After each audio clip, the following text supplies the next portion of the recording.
मैंने first day ही booking करा ली। 1.5 week में एक बार गाड़ी चार्ज करनी पड़ती है। करीबन 100 kgs ये हैवी है गाड़ी। तो सिटी में it was an outstanding car. तो गाड़ी थोड़ा सा टाइम लेती है स्क्रीन को स्टार्ट करने में। काफी हैवी लग रही है भाई मुझे। ऑटो 3 चलाई थी मैंने। इसमें LFP आती है, उसमें NCM आती है। वो है कि भाई अगर आप इसे लॉन्ग प्रेस करते हो। कर्व मुझे अच्छी लग रही थी। पहले टाटा नेक्सॉन EV थी, स्क्रीन में ग्लिचेस आ रहे थे। वो गाड़ी मैंने करीब 8 या 9 महीने में ही सेल कर दी। And you really feel like आप लॉन्च में बैठे। मतलब मैं हाथ चला ले रहा हूँ देखो। अगर आप पीछे आके खड़े हो जाते हैं तो डिक्की बार बार खुल जाती है। टाटा से कंपेयर करूं तो बहुत अच्छा सस्पेंशन है टाटा गाड़ियों का। मतलब मेरे को रोड पे ऐसे दिख रही है जैसे फ्री बिक्री हुई है। सर्विस बहुत ही ओके तो फाइनली आज अपने पास MG की विंडसर EV Pro आ चुकी है, जो कि बड़े बैटरी पैक के साथ आती है, ज़्यादा रेंज के साथ आती है। क्षितिज भाई वेलकम हमारे चैनल पे आपका। Thank you. क्षितिज भाई ने रिसेंटली गाड़ी ली है, बिल्कुल चमचमाती हुई नई गाड़ी है। आज इनसे हम जानने वाले हैं कि क्यों उन्होंने इस वाली गाड़ी को लिया है, कौन सी गाड़ी इन्होंने शॉर्ट लिस्ट की थी, क्या इनके दिमाग में था जब इन्होंने इस गाड़ी को लिया था, और भी बहुत कुछ जो भी इन्हें अभी तक पता चल चुका है। गाड़ी जो इन्होंने अभी ज़्यादा नहीं चलाई है तो मैं इसे कोई लॉन्ग टर्म रिव्यू तो नहीं बोलूँगा, लेकिन हाँ क्षितिज भाई एक ऑटोमोबाइल बैकग्राउंड से आते हैं और इन्हें बहुत ज़्यादा नॉलेज है इस गाड़ी के बारे में भी और गाड़ियों के बारे में भी। तो वीडियो काफ़ी इन्फॉर्मेटिव होने वाली है। और अगर आप इस गाड़ी को लेने का दिमाग में विचार बना रहे हो या फिर शॉर्ट लिस्ट कर रहे हो इसे, तो वीडियो काफ़ी काम की होगी। और हाँ, अगर आपको भी क्षितिज भाई की तरह अपना रिव्यू देना है हमारे चैनल पे, तो भाई मैंने डिस्क्रिप्शन में फॉर्म डाल रखा है, व्हाट्सएप नंबर भी दे रखा है, उस पर डायरेक्टली हमें हाई सेंड कर दो, हम आपका रिव्यू लेने आ जाएंगे। तो क्षितिज भाई सबसे पहले क्वेश्चन मेरा ये बनता है, इस गाड़ी को आपने क्यों लिया, कब लिया, कैसे लिया? मैंने 18th को इसकी डिलीवरी ली है इसी मंथ। और जो टोटल प्राइस मुझे पड़ा है वो 18.40 लाख पड़ा है। 18.40 ऑन रोड, राइट। एक शोरूम गाड़ी का 17.49 था। यानी कि आपने इसे इंट्रोडक्टरी प्राइसिंग में ले लिया? करेक्ट। मैं पहले टॉप 8000 कस्टमर्स में था। मैंने फर्स्ट डे ही बुकिंग करा ली थी। फर्स्ट डे करा ली थी, राइट। तो बुकिंग इसकी कब ओपन हुई थी? 8th को। 8th को, हाँ ठीक है। और आपने जब भी बुकिंग करा ली थी बिल्कुल और मिल गए, तो भाई ने लगभग 60,000 रुपये बचा लिए, क्योंकि अब 18,10,000 इसकी प्राइसिंग हो चुकी है। तो MG की विंडसर EV के अंदर हमें दो चीज़ें मेनली नहीं देखने को मिली है। एक तो बड़ा बैटरी पैक जो कि 53 किलोवाट आवर का हो गया है, जिससे सर्टिफाइड रेंज मिलती है 449 किलोमीटर की। दूसरी चीज़ यहाँ पे ऐड हुई है एडास के फंक्शन यहाँ पे फाइनली आ चुके हैं। बाकी की जो स्पेसिफिकेशन है, इसकी मोटर, इसकी पावर, वो सब कुछ पुरानी वाली विंडसर EV जैसा ही है, जो कि आपको डिस्प्ले पे दिख रहा है। क्षितिज भाई, इसे लेने से पहले दिमाग में क्या था कि भाई EV ले रहा हूँ, और फिर EV के साथ साथ आपने कौन कौन सी गाड़ियाँ शॉर्टलिस्ट करी थी? आई थिंक मल्टीपल थॉट्स थे इसके पीछे। फ्रैंकली मेरे पास पहले टाटा नेक्सॉन EV थी। वो गाड़ी मैंने करीब 8 या 9 महीने में ही सेल कर दी। क्यों? बहुत सारे रीजंस थे उसके। पहला रीज़न तो यही था कि मैंने 30 किलोवाट आवर वाला वेरिएंट ले लिया था। ओके। तो वो मुझे कहीं ना कहीं रेंज उतनी दे नहीं रहा था। एंड मोर ओवर जब मैंने ली थी गाड़ी तब मुझे पता था कि उसकी रेंज कितनी है, बट मुझे ये नहीं था कि मैं हाईवेज पे जाऊंगा तो उसका इफेक्ट क्या होगा। तो सिटी में it was an outstanding car. बहुत अच्छा रेंज भी निकाल रहा था मैं, करीबन 270-275 की रेंज निकाल रहा था। 325 की क्लेम्ड रेंज है। ठीक है। और फिर थॉट ये हो गया कि एक पहली चीज़, ओवर द टाइम मैंने देखा कि टाटा की जो प्राइसिंग है वो नीचे आ रही थी। ठीक है। प्राइस वाज गोइंग डाउन, और एट द सेम टाइम जो एक्सपेक्टेड रेंज थी या मैं जो सोच रहा था, जो मैंने परसेप्शन बनाया था, वो बन नहीं रहा था। अच्छा। तो वो दोनों चीज़ के कॉम्बिनेशन में ये हो गया कि गाड़ी की वैल्यू भी नीचे जा रही है, प्लस टाटा के बारे में थोड़ा सा परसेप्शन है कि उतना अच्छा लॉन्ग टर्म में गाड़ी नहीं रहती है। तो वो थॉट मेरा भी बन रहा था। सर्विस रिलेटेड भी इश्यूज थे मुझे। सो वो सब चीज़ मिला के मैंने वो गाड़ी सेल कर दी। मुझे उसमें थोड़ा सा लॉस भी हुआ, लेकिन थॉट अगेन वही था कि अगर मैं अभी इस गाड़ी को रखता हूँ तो अगर मैं 10 साल का आगे सोचता हूँ तो it is not going to work out for me, क्योंकि जब मैं हाईवेज पे रन करूँगा, कुछ भी करूँगा, it will become a problem. Apart from that बहुत छोटे छोटे ग्लिचेस थे, स्क्रीन में ग्लिचेस आ रहे थे, सर्विस बहुत ही I would say government style थी। तो ये सारे कंसर्न्स मिला के मैंने उसे सेल किया। मैंने बीच में i20 खरीदी हुंडई की। ऑटोमेटिक थी वो, पेट्रोल, और उसे मैंने करीबन 8 महीने चलाया। वो मेरा लंबा चलाने का प्लान था। बट जब मैंने इस गाड़ी के देखे कि भाई क्या एग्जैक्टली ये गाड़ी है, मैं गाड़ी देख कर आया। और साथ ही साथ एक चीज़ मैंने बड़ी क्लियरली देखी, जो इंटरनेशनल मार्केट्स में गाड़ी का जो बैटरी का साइज़ है वो करीब 50 किलोवाट का है। लेकिन इसमें इन्होंने 53 kilowatt, which is like 52.9 kilowatt hour की बैटरी दे दी। तो वो एक बहुत बड़ा पॉइंट था मेरे लिए कि it was almost close to 55। Curve मुझे अच्छी लग रही थी, लेकिन अगेन टाटा की वजह से मैंने वो नहीं ली। तो एकदम से आई, उसके बाद उसका क्लेम्ड रेंज भी बहुत अच्छा था। और जो MG के बारे में अगेन परसेप्शन है मार्केट में, वो ये है कि अच्छी रेंज देती है गाड़ी, और वो दे भी रही है मुझे। सो वो चीज़ कंबाइन करके मैं इस पॉइंट पे आया कि मैं गाड़ी लूँगा। ठीक है, तो आपने मैं कहूँगा शॉर्ट लिस्ट बाकी मॉडल से नहीं करे, फिर आप डायरेक्ट लिस्ट पे चले मैंने गए? गाड़ियाँ सारी चलाई हैं। इनफैक्ट टू एन एक्सटेंट मैं थोड़ा सा एंथुजियास्ट भी हूँ। मैं अपने पास्ट में मर्सिडीज बेंज के साथ एसोसिएटेड रहा हूँ, डीलरशिप लेवल पर। होंडा के साथ भी डीलरशिप लेवल पर एसोसिएटेड रहा हूँ। तो गाड़ियों के बारे में मुझे इन एंड आउट की थोड़ी सी जानकारी है। BYD Atto 3 चलाई थी मैंने। अच्छी कार थी, out of my budget, 20 lakh के ऊपर की कॉस्ट करती है। सेकेंडली मैंने कर्व चलाई थी। Curve is a good car. मेरे पास नेक्सॉन थी, बहुत ही सिमिलर डायनामिक्स थे। थोड़ा सा पीछे से टेल से वो हैवी फील होती थी, लेकिन गाड़ी बिल्कुल सिमिलर थी। अपार्ट फ्रॉम दैट मैंने XUV भी चलाई थी जो महिंद्रा की आती है, 400 आई थिंक। अगेन उसमें मुझे बैटरी केमिस्ट्री में इशू लगा। जिसमें LFP आती है उसमें NCM आती है, तो उस वजह से मैंने उसको नहीं लिया। क्रेटा एक ऑप्शन था, लेकिन क्रेटा मुझे क्लियरली लगती है बहुत ओवर प्राइस्ड है, और प्लस उसकी जो बैटरी केमिस्ट्री है मुझे नहीं लगता कि वो मैं लूँगा, क्योंकि अगेन उसमें LFP के कंपैरिजन में temperature and all that stuff issues हैं। तो I would not go for that. So all in all मेरे पास यही बचा था ऑप्शन। यही बचा था ऑप्शन, ठीक है। इससे पहले वाली जो आई थी उसे कभी चला के देखा था या फिर एक्सपीरियंस किया था, जो छोटा बैटरी पैक आता है? मैं उस पर बैठा था, मैंने उसे ड्राइव कभी नहीं किया। जो अगेन मेरी नॉलेज है ऑफ दिस एरिया, करीबन 100 kgs ही हैवी है गाड़ी प्रीवियस गाड़ी से। तो मुझे लगता है कि गाड़ी मोर और लेस सिमिलर है।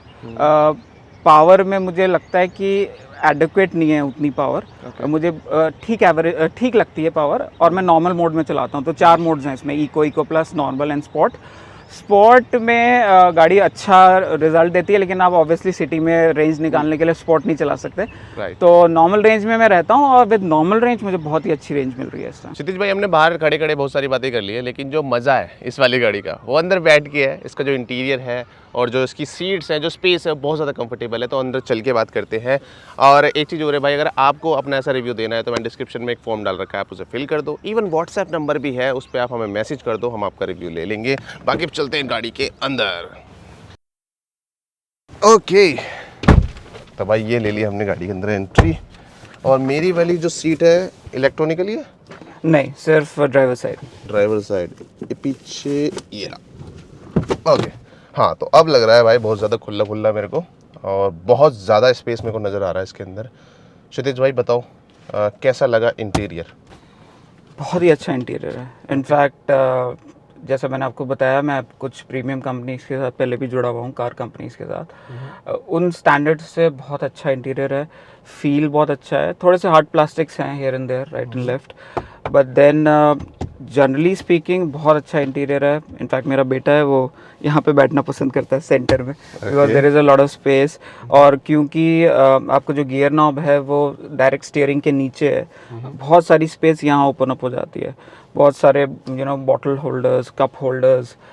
सो ऑल इन ऑल बहुत अच्छा कैबिन है। बहुत लाइट भी आती है जब आप ओपन करते हो sunroof. So all in all पीछे की सीट का कंफर्ट भी बहुत अच्छा है। Okay, good angle, I think, I am not sure, I think 135 degrees का एंगल है पीछे। सो आप बहुत कंफर्टेबली जाते हो।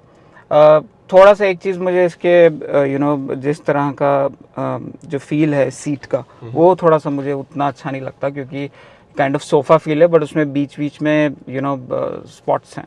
ओके, तो उस वजह से जब आप थोड़ा सा लॉन्गर जा रहे होते हो सिटी में 20, 30, 40 किलोमीटर, तो आपको फील होता है कि आपकी जो पूरी बॉडी है पूरी सपोर्ट नहीं ले रही है।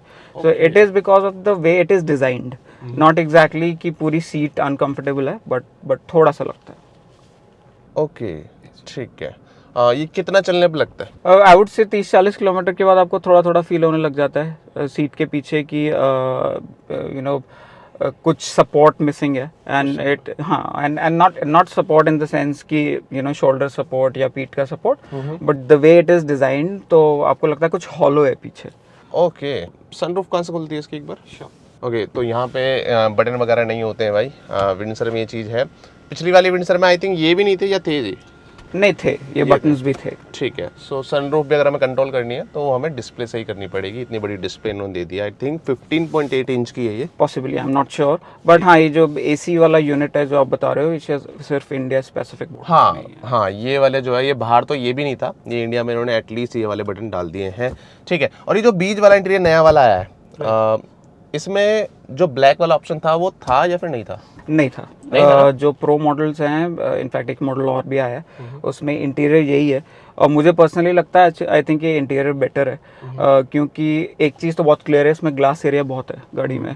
तो जब गाड़ी हीटअप होगी तो अंदर लाइट कलर्स होंगे तो वो बहुत, हाँ, तो कम हीट होगी। एंड पॉसिबली यही रीज़न है कि मैंने गाड़ी भी वाइट ली, दिस माई फर्स्ट कार जो मैंने वाइट ली है।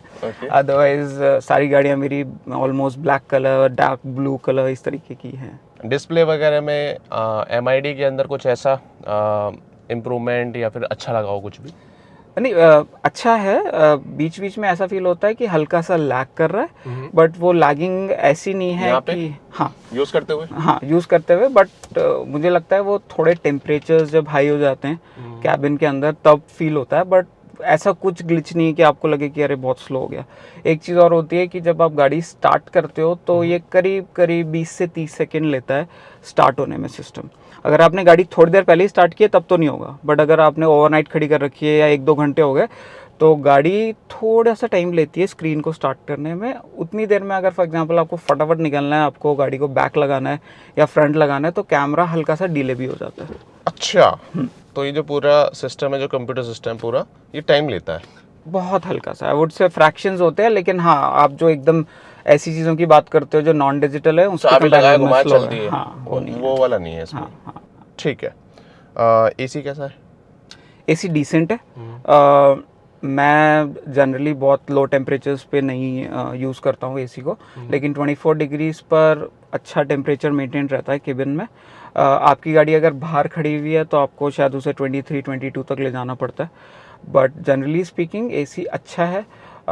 एक अगेन वही reason, white colour, interiors white, तो आई थिंक इतना बड़ा ग्लास एरिया है, ऐसा लगता है कि AC स्ट्रगल कर रहा है या फिर नहीं? मैंने अभी ग्लास ओपन करके गाड़ी नहीं चलाई है, so as I just said करीबन 600 किलोमीटर्स मैंने ड्राइव करी है, तो वो एक्सपीरियंस मैं पॉसिबली लेटर बता सकता हूँ, बट फॉर नाउ मुझे नहीं लगता कि सिटी में कोई इशू होगा। और लास्ट 10-15 दिन से टेम्परेचर्स भी थोड़े से अंडर 40 रहे हैं, तो आई वुड से शायद 40 क्रॉस करेगा तो माइट बी डिफरेंट। चलाने में कैसी है? चलाने में अच्छी गाड़ी है, इट्स स्मूथ, आपको जर्क्स फील होते हैं। मतलब मैं जर्क्स एज इन ऐसा लगता है जैसे गाड़ी रोड के एक पॉट होल्स को पकड़ के चल रही है। सो वो एक फील है, हल्का सा नो बॉडी जो है वो मूव करती है गाड़ी राइट लेफ्ट की तरफ, हल्का हल्का मूवमेंट रहता है। लेकिन एक चीज़ मैंने जो एक्चुअली ब्लॉग्स में पढ़ी थी, टीम BHP वगैरह में मैंने ब्लॉग्स पढ़े थे, और उसमें लिखा हुआ था कि आप अगर PSI जो टायर्स का प्रेशर है वो कम रखेंगे तो उससे अच्छा रहेगा। तो मैंने गाड़ी की डिलीवरी के टाइम ही डिलीवरी वाले को बोला था कि मेरे को 33 PSI करके दो, इसका सजेस्टेड है 36 PSI। लेकिन मेरा उसके बारे में थॉट चेंज हो गया। मैंने जब उसको 36 PSI करा, ये सोच के कि अंडुलेट हो रही है गाड़ी, उस मोमेंट पे मुझे लगा कि गाड़ी बेटर चल रही है। तो वो मूवमेंट कम हो गया, गाड़ी थोड़ी सी बेटर चलने लगी। तो आई थिंक जो सजेस्टेड है, ब्रांड ने सजेस्ट किया 36 PSI, I think that is good for this car. ठीक है, कूल। ब्रेकिंग वगैरह very good, braking is outstanding. एकदम गाड़ी रुकती है एंड वेरी इफेक्टिव ब्रेकिंग। और एक जो फील मेरे को नेक्सॉन में होता था वो ये होता था कि जब गाड़ी डिसलरेट हो रही है, which is like regenerative braking start हो गई है, उस टाइम पे जब आप ब्रेक मारते थे तो गाड़ी काइंड ऑफ कंफ्यूज हो जाती थी कि यू नो रीजनरेशन की तरफ ज़्यादा चलना है या ब्रेकिंग की तरफ ज़्यादा चलना है। बट यहाँ गाड़ी जो मुझे फील होती है इस गाड़ी में बहुत क्लियर है कि जब आप डिसलरेट भी कर रहे हो और ब्रेक भी दे रहे हो तो कॉम्बिनेशन में बहुत ही अच्छा फील देती है और झटका नहीं लगता है। And very good, brake bite बहुत अच्छा है, वेरी नाइस। श्रीदेव भाई, बैटरी तो बड़ी हो गई है, रेंज भी बढ़ गई है, लेकिन एक जो मेजर डिफरेंस आया वो आया ADAS का, उसको लेके क्या एक्सपीरियंस है? मैं हाईवे पे लेकर अभी कम गया हूँ, लेकिन मैंने एक चीज़ बहुत क्लियरली नोटिस की है कि बहुत इंट्रूसिव नहीं है। सिटी में जब मैं चल रहा हूँ तो ऐसा नहीं है कि मुझे वो बार बार करेक्ट करती रहे। तो सिटी के हिसाब से बहुत अच्छा है, क्योंकि अगेन मेरे एक्चुअली एक रिलेटिव है, उनके पास C40 रिचार्ज है। वो मुझे कई बार बता चुके हैं कि सिटी में वो एकदम से ब्रेक कर देती है गाड़ी। सो वो थोड़ा सा पैनिक सिचुएशन हो जाता है। वो क्योंकि इसके सेंसर्स इतने ज़्यादा हैं इन गाड़ियों के, तो वो रीड करते रहते हैं कि पेडेस्ट्रियन कहाँ चल रहा है, कौन सा व्हीकल दूसरा आ रहा है, तो बहुत इंट्रूसिव हो जाते हैं। कभी मेरे को इस गाड़ी के साथ लगा नहीं है पिछले 1 हफ्ते में। एक बार ये चीज़ हुई थी, लेकिन मेरे को लगा कि शायद गाड़ी ने सही कंट्रोल ले लिया। एकदम से एक पर्सन बीच में आ गए थे और गाड़ी ने इमीडिएटली ब्रेक लगा दिया, और उस टाइम बिल्कुल क्लियरली मुझे फील आया कि गाड़ी की पावर बिल्कुल कट हो गई थी और गाड़ी ने कम्प्लीटली ब्रेक कर दिया था अपने आप को। तो आई वुड नॉट से कि वो कुछ अच्छा एक्सपीरियंस था इन अ वे, मैं शायद उसे खुद भी ब्रेक कर सकता था, बट मुझे ये फील हो गया कि एडास वॉज वर्किंग। बट जो लेन कीप असिस्ट है वो सिटी में इतना प्रॉब्लम नहीं करती है। हाईवे पे जैसे मैं नेशनल हाईवे 24 से कई बार ट्रैवल करता हूँ फ्रॉम गाज़ियाबाद टू दिल्ली, तो वहाँ पर मुझे दिखा बहुत क्लियरली कि वो लेन में आपको रख रही है गाड़ी बीच में और कंट्रोल करती है चीज़ों को, तो it is working fine as of now. मैं ज़्यादा ड्राइव करूँगा तो I will have better experience. ठीक है, ओके। और एक चीज़ और है कि 360 कैमरा कैसा लगा? 360 कैमरा जो है वो अच्छा है, मुझे ऐसा कोई प्रॉब्लम नहीं लगे। Again going back to Tata, कैमरे की क्वालिटी मुझे वहाँ बेटर लगती थी। यहाँ मुझे कोई ग्रेनी फील नहीं आता, रात को थोड़ा सा ग्रेनी फील आता है कैमरा का जो व्यू है, लेकिन you know all in all मुझे कोई मेजर प्रॉब्लम नज़र नहीं आती। अच्छा कैमरा है, व्यू अच्छा देता है, and you are able to see things around you. ठीक है, तो फ्रंट हमने देख लिया क्षितिज भाई, लेकिन जिसके लिए फेमस है, जैसे बोलते हैं कि शॉफर वाली गाड़ी है ना, वो मजा आएगा पीछे। पीछे चलते हैं एक बार। ओके, तो भाई हम पीछे बैठ चुके हैं। पीछे बैठने का ही मजा है भाई इस गाड़ी में, सही बात है। बिल्कुल, बहुत ही स्पेशियस है, पीछे बहुत अच्छा फील देती है आपको, and you really feel like आप लाउंज में बैठे हुए। हाँ, मतलब जो मैंने रिव्यू भी देखे, जो और कस्टमर रिव्यू भी देखे मैंने, वो बंदे कह रहे हैं कि भाई शॉफर ड्रिवन कार आ जाती है इस वाले सेगमेंट में, ये सबसे बड़ी बात हो जाती है। और इतना स्पेस भाई आपको कैमरे में दिख रहा होगा, मतलब मैं हाथ चला ले रहा हूँ देखो पूरे हाथ चल रहे हैं भाई, और कहीं हाथ नहीं अटक रहा है, और बंदा आराम से कंफर्टेबली बैठ रहा है। इवन जो थाई सपोर्ट है फ्रंट के मुकाबले मुझे अच्छा लग रहा है। और देखो कितना स्पेस है भाई, मैंने किसी भी गाड़ी में नहीं देखा है। हालांकि मैंने सीट को थोड़ा सा आगे कर दिया है, आगे बंदा अब भी ईजिली बैठ जाएगा, लेकिन ये देखो इतना स्पेस भाई किसी गाड़ी में नहीं देखा मैंने। आप तो गाड़ी से भी काफ़ी ज़्यादा एसोसिएटेड हो, तो आप बताओ किसी और गाड़ी में या फिर इससे अपर सेगमेंट में कहाँ इतना स्पेस मिलता होगा? नहीं, अगर आप जाएंगे अप टू 30 लाख, मुझे नहीं लगता कि इस तरह की स्पेस किसी भी गाड़ी में है। आई थिंक ये ना वो वाला फील देती है कि आपने ना पे किया शायद घर ग्रेटर नोएडा में, लेकिन आपको घर मिल गया दिल्ली में तो ये वो वाला फील देती है। और आई थिंक हमारा जो इंडियन कंज्यूमर माइंड है वो बहुत स्पेसिफिक है इस थॉट के बारे में कि हमारे पास चीज़ें बड़ी होनी चाहिए, घर बड़ा होना चाहिए, कार बड़ी होनी चाहिए।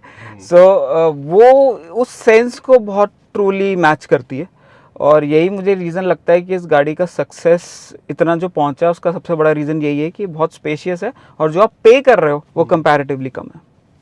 राइट, लोग मतलब मेरे को रोड पे ऐसे दिख रही है जैसे फ्री बिक्री हुई मतलब इसने सारे रिकॉर्ड बीट कर दिए अभी तक जितने भी गाड़ी आई है। हर मंथ नंबर 1 ईवी कार यही है इंडिया के अंदर। करेक्ट। मैंने एक्सपेक्ट नहीं करा था, क्योंकि स्टार्टिंग में मुझे लगता है लोग थोड़ा ना डिज़ाइन कॉन्शियस भी हैं इंडिया में कि भाई डिज़ाइन अच्छी होगी जब भी लूँगा, बट मुझे लग रहा है कि जो कंफर्ट है, जो स्पेस है, उसने बीट कर दिया बाकी चीज़ों को। है ना, डिज़ाइन को भी लोग ओवरलुक करे कि छोड़ो डिज़ाइन हमें नहीं देखना, लेकिन जो ये कंफर्ट दे रही है, जो मजे दे रही है ये, वो बड़ी बात हो जाती है। कोई और गाड़ी है भी नहीं, है ना, क्योंकि सीट देखो अगर मैं इसे पीछे कर दूं तो ये थोड़ी सी आगे आएगी और ये इतनी चली जाती है भाई। भैया मिड वाली स्टेट में है और मैं बिल्कुल लेटी वाली स्टेट में आ गया हूँ। और भाई बहुत ज़्यादा कंफर्टेबल है ये, और आराम से टांगे मेरी ऐसे जा सकती हैं और मैं ऐसे लेट के जाकर, मज़ेदार भाई, मज़ेदार, बहुत बढ़िया। आई थिंक जो परसेप्शन है वो कहीं ना कहीं एशियन बैकग्राउंड है, शायद ये भी एक रीज़न है। गाड़ी जो थी वो एक्चुअली चाइना में डेवलप हुई थी।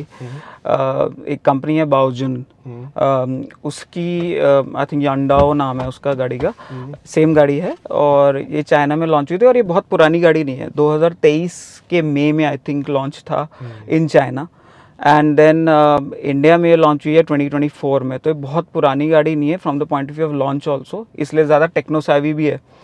तो और अगेन जब चाइना में डेवलप हुई है तो obviously population is very similar to India, तो मुझे लगता है कि जो थॉट प्रोसेस है वो बहुत मैच होते हैं। इंडोनेशिया में भी बिकती है ये गाड़ी with a different name, Wuling Cloud नाम है उसका। So very satisfied with the car, yes. ठीक है, बाकी यहाँ पे अगर हम देखें तो एसी वेंट हमें देखने को मिल जाता है और नीचे थोड़ा सा स्पेस भी है जहाँ पे कुछ फ़ोन वगैरह हम रख सकते हैं और आई गेस यहाँ पे चार्जिंग पॉइंट होगा। यस, यहाँ पे टाइप सी चार्जिंग पोर्ट है। एक बार बूट स्पेस भी देख लेते हैं, उसमें भी कुछ बदलाव हुए हैं और वो देखते हैं हमें दिख पाते हैं नहीं दिख पाते हैं। ओके, तो भाई ये है चाबी। चाबी काफ़ी हैवी लग रही है भाई मुझे, क्या करवाया है इसमें? हाँ, इसके ऊपर मैंने एक्चुअली कवर लगवा रखा है। बड़ी स्ट्रॉन्ग सी लग रही है, महंगी गाड़ी की लग रही है भाई। ये लो, तो इसमें जो सबसे बड़ा फीचर आया है भाई, जो नया फीचर आया है वो है कि भाई अगर आप इसे लॉन्ग प्रेस करते हो तो ये अपने आप ओपन हो जाता है। पावर टेल गेट आ गया भाई यहाँ पे और ये हो जाता है भाई अपना बूट स्पेस, जो कि थोड़ा सा कम हो गया है क्योंकि इसकी जो बैटरी है थोड़ा सा बढ़ाया भी गया है, थोड़ा सा क्या अच्छे खासे साइज से बढ़ाया गया है। तो बूट स्पेस वैसे दिखने से तो आपको पता नहीं लगेगा कि कितना कम हो गया, लेकिन मेरे हिसाब से 30-40 लीटर कम हो गया, राइट?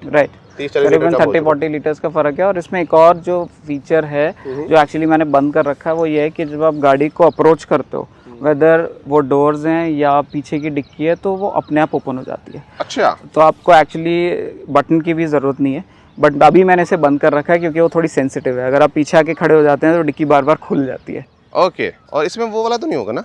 नहीं नहीं, इसमें एक्चुअली चाहिए ही नहीं। आपको जेस्चर की जरूरत नहीं है। हाँ, वो खुद ही हो जाता है। यस, ठीक है, एक बार मैं स्पेस और खाली दिखा दूं क्या क्या है यहाँ पे। तो यहाँ पे हमें चार्जर देखने को मिल जाता है, ये आई गेस 3 किलोवाट वाला होगा, राइट? और साइड में आई थिंक ये पंचर किट, हाँ पंचर किट है। ओके, जो MG का आप देख रहे हो मैट टाइप चीज़, ये इन्होंने एक्सेसरीज के तौर पे ली है और यहाँ पे आपको ओपन करने का स्पेस दिख जाता है। ठीक है, ठीक है। ओके क्षितिज भाई, अब आते हैं इस गाड़ी को आप चार्ज कैसे करते हो, क्या एक्सपीरियंस है? एक्सपीरियंस अच्छा है। इसके साथ 7.4 किलोवाट का चार्जर मिलता है, होम चार्जर। वो साथ में आता है, खरीदना नहीं पड़ता? नहीं खरीदना पड़ता। मतलब 3 वाला भी आता है, 7 भी आता है? Correct correct. तो जो 7.4 वाला होता है वो तो एक्चुअली इंस्टॉल होता है। जो 3.3 है वो ऑब्वियसली काइंड ऑफ पोर्टेबल है, तो आप कहीं जा रहे हैं और नॉर्मल प्लग में अगर आप गाड़ी चार्ज करना चाहें तो हो जाता है। विद 7.4 मेरी गाड़ी करीब करीब मैं 20% के अराउंड चार्ज कर लेता हूँ। अभी तो खैर सेकेंड टाइम ही चार्ज हो रही है, तो करीब करीब 8.5 घंटे 8 घंटे के करीब में मेरी गाड़ी कम्प्लीटली चार्ज हो जाती है। मुझे कोई प्रॉब्लम्स नहीं लगी from the point of view again charging. मैं क्यों कह रहा हूँ, कई बार नेक्सॉन में मुझे ये होता था कि बीच में चार्जिंग बंद हो जाती थी, या कोई फ्लक्चुएशन हुआ तो प्रॉब्लम हो गई, या हीट अप हो गया, इस तरीके के इश्यूज थे। बट यहाँ मुझे अभी फॉर नाउ पिछले 2 चार्जेस में ऐसी कोई प्रॉब्लम नहीं आई है। ठीक है, फास्ट चार्जिंग को लेकर दिमाग में क्या है, यूज़ करूँगा नहीं करूँगा? नहीं, आई थिंक जो 7.4 है वो तो एक्चुअली नॉर्मल चार्जिंग ही है इन अ वे। तो उसके लिए आपने 3 फेस लिया या नहीं? नहीं, मुझे 3 फेस की कोई ज़रूरत नहीं पड़ी। बस मुझे अपनी घर का लोड बढ़ाना पड़ा, वो जो करीब करीब 5 का रेंज का था, देन अभी राइट नाउ अबाउट 7.5 का है। तो जब मैं गाड़ी चार्ज कर रहा होता हूँ तो ऑब्वियसली मैं AC वगैरह नहीं यूज़ करता हूँ, और मेरी रनिंग रफली अराउंड 50 किलोमीटर्स की है दिन में। तो मेरे को रफली अभी गाड़ी करीब 400 किलोमीटर की रेंज दे रही है वेरी इजीली। तो उस केस में मुझे करीब करीब 1.5 वीक में एक बार गाड़ी चार्ज करनी पड़ती है, तो मैं उस टाइम AC बंद कर लेता हूँ। 1.5 वीक? यस। ये मतलब ये तो फिर ये हो गया कि महीने में आप 2-3 बार चार्ज करोगे? करेक्ट है ना? राइट। तो बहुत बढ़िया चीज़ हो जाती है। yes. तो लोगों के दिमाग में जो ये चीज़ है कि यार मेरे को तो डेली चार्ज करनी पड़ेगी, मेरे को तो हर दूसरे दिन चार्ज करनी पड़ेगी, ऐसा नहीं है। नहीं, बिल्कुल भी नहीं है। आपकी रनिंग पे डिपेंड करता है। ऑब्वियसली अगर आपकी रनिंग ज़्यादा है, 100-150 किलोमीटर है, तो सिनेरियो लगेगा। हाँ, बट वही एक्चुअली वही रीज़न था इस गाड़ी को लेने का। अगर आप कंपेयर करो इस साइज़ में 55 किलोवाट्स की जो बैटरी आती है कर्व में, जो मैंने ऑब्वियसली परसेप्शन लिया और जो मैंने जितनी भी गाड़ी ड्राइव की, 375-400 किलोमीटर मैक्सिमम रेंज देती है। यहाँ मैं 2 किलोवाट लगभग बैटरी कम भी ले रहा हूँ, रेंज में 400 प्लस ले रहा हूँ, और कंसिस्टेंट दिख रही है मुझे। I can see it very very well. Great Kshitij भाई, आपने सब कुछ इन डिटेल बता दिया है अपने शुरुआती एक्सपीरियंस के अकॉर्डिंग। अब मैं आपसे जानना चाहूँगा, आप कितने सेटिस्फाइड हो इस गाड़ी से? आपने जो पैसा खर्च करा है 18,40,000 रुपये, उसको लेके मन में क्या चल रहा है? बहुत ज़्यादा खुश हो, न्यूट्रल हो, या फिर ऐसा लग रहा है कि कुछ और भी अच्छा हो सकता था? आई थिंक इनिशियल इंप्रेशंस बहुत अच्छे हैं, वेरी इम्प्रेसिव। जैसे मैंने आपको बताया, गाड़ी रेंज अच्छी दे रही है मुझे, स्पेशियस गाड़ी है, जो आपका सपना होता है बड़ी गाड़ी का वो पूरा हो रहा है इससे। और कंफर्टेबल गाड़ी है। सस्पेंशन में मैंने जैसा आपको बताया मुझे थोड़े से अंडुलेशंस लगते हैं, उस कंपैरिजन में अगर मैं टाटा से कंपेयर करूं तो बहुत अच्छा सस्पेंशन है टाटा गाड़ियों का, आउटस्टैंडिंग है। मैंने गाड़ी, मेरे घर में भी सफारी है मेरे रिलेटिव के पास, मेरे पास नेक्सॉन थी, सो मुझे सस्पेंशन के पॉइंट ऑफ व्यू से वो गाड़ी बेटर लगती है। But all other parameters I think whatever there is in the market, ये काफ़ी ऊपर रेट होगी और वो उसके नंबर्स दिखाते हैं, तो ये कॉम्बिनेशन में, but very very happy with the vehicle. Okay Kshitij भाई, अभी तक एक्सपीरियंस के अकॉर्डिंग 10 में से कितने स्टार? आई थिंक 9 दे सकता हूँ मैं। 10 में से 9। हाँ। ठीक है क्षितिज भाई, आपने अपना काफ़ी अच्छे तरीके से बयां करा जो भी एक्सपीरियंस है। और दोस्तों अगर आपको भी ऐसा एक्सपीरियंस देना है अपना, तो डिस्क्रिप्शन में नंबर दे रखा है, वहाँ पे एक फॉर्म भी डाला हुआ है भाई, उसे जाके फिल कर दो, हम आपका रिव्यू लेने आ जाएंगे। थैंक यू क्षितिज भाई हमारे चैनल पे आने के लिए, और मैं दोबारा से आपका एक बार एक्सपीरियंस लूँगा जब आप इसे 5-10 हज़ार किलोमीटर चला दो। श्योर।